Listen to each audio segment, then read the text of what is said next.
eu fui responsável direto pelas áreas jurídica e financeira do Ministério da Defesa Nacional entre 2005 e 2008. Portanto, tive a oportunidade, na Assembleia da República, em agosto, de deixar por escrito o que eu penso sobre isto, e aquilo que eu vou dizer também está subejamente escrito. Foi na altura enviado aos senhores Ministros das Finanças, Dr. Teixeira dos Santos, ao Ministro da Defesa, e parece-me, ao contrário do que foi dito pelo senhor ex-deputado, que não é preciso 30 pessoas para, com simplicidade, desmontar toda esta mecânica. E vou concretizar porquê. Estamos a falar, no caso dos submarinos, de 1/5 da Lei de Programação Militar. Ou seja, 1/5 do investimento militar em 20 anos. Tive a oportunidade, e a doutora Ana Gomes há bocado falou no ex-ministro Augusto Santos Silva, de ouvir, eu vejo pouca televisão, mas ouvi o ministro Augusto Santos Silva, ex-ministro, dizer na TVI 24 que era tempo de ressarcir aqueles que foram caluniados pela corrupção dos submarinos. E o Paulo Moinhos perguntou: está-se a referir ao Dr. Paulo Portas? Ele disse: estou, também. Portanto, é demasiado grave, com o arquivamento de um processo, ser dito coisas deste género. A Assembleia da República, quando lá fui, perguntei qual era a finalidade dessa comissão de inquérito, uma vez que prescreveu o processo. Quase que parece que é depois dos processos terem prescrito que então se faz o debate político, cuja consequência é unicamente consequências políticas ou razões políticas que são difíceis de perceber. A Sra. Doutora Ana Gomes disse que teve um caso exemplar, que foi este. Eu também, foi um caso único e exemplar, mas eu acrescentar apenas uma palavra. Um caso de polícia exemplar. E como disse o Dr. Paulo Moraes há pouco, são 3 casos: na compra, no financiamento e nas contrapartidas. Vou dar 3 ou 4 exemplos e deixo as perguntas à mesa.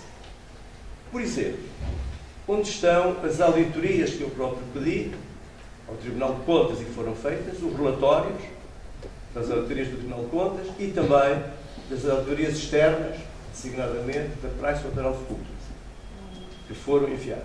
Onde estão os documentos que eu entreguei diretamente à doutora Cândida Almeida, do CIAP, em 2005 e 2006?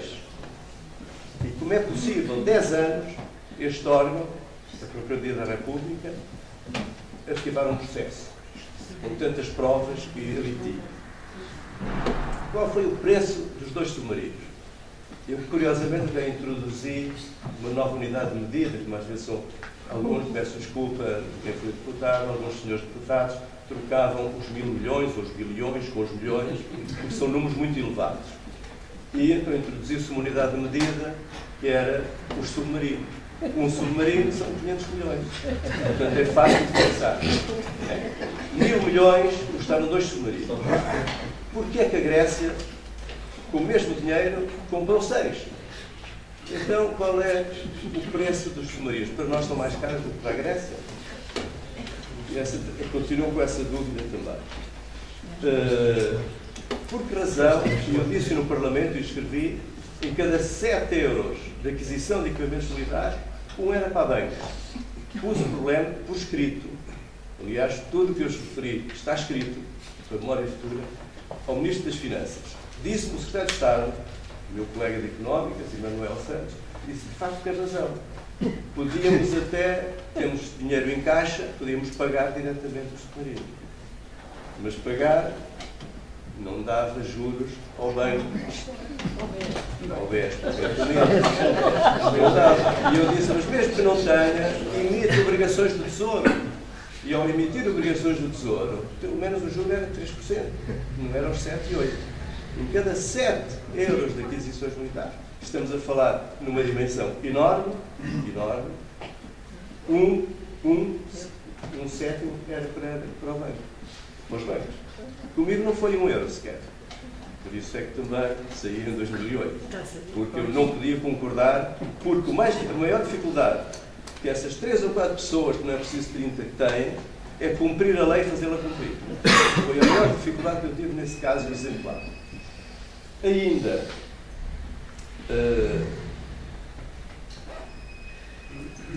tinha aqui mais uma nota. A questão que a doutora Ana Gomes falou, que lhe explicaram que tinha havido lá uma fórmula secreta para justificar a aquisição dos equipamentos.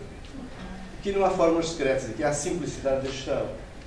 O que não queriam fazer era fazer a amortização no próprio ano, porque a lei do Eurostat, bastava ler o Eurostat.